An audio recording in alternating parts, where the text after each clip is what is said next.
আম্মা এই যে তোমার জন্য শরবত বানিয়েছি, আজকে মাদার্স ডে, তাই হ্যাপি তো বলা যাবে না। নাও এক গ্লাস ঠান্ডা শরবত খেয়ে একটু সুন্দর রান্না বান্না করে খাওয়াও। এদিকে আসো। আর আজকে মাদার্স ডে, তোমাকে আমি এক গ্লাস ঠান্ডা শরবত কি দিয়ে বানিয়েছো মা? আগে আমার কথা শোনো, বলছি কি দিয়ে বানাইছি। শোনো, আজকে হচ্ছে সেলরে ডিসকাউন্ট চলছে, বুঝলা? 40%। এই তো তুমি ধান্দা ছাড়া তো তোমার কোনো আর এটা কাজ কি নেই। দিয়ে বানাইছি জানতে চাও?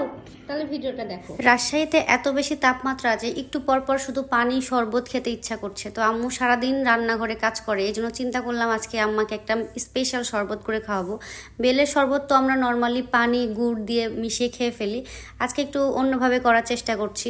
তো আজকে আমি যে শরবতটা করব এটা হচ্ছে বেলের শরবত, কিন্তু এটাতে অনেকগুলো উপকরণ থাকবে। যেমন আমি এর মধ্যে চিনি দিয়েছি, দুধ দিয়েছি, সাথে দিয়েছি একটা কলা, আর একটু টেস্ট বাড়ানোর জন্য দিয়েছিলাম এর মধ্যে গুঁড়ো দুধ, কারণ গুঁড়ো দুধ দিলে একটু টেস্ট আলাদা হয়ে যায়।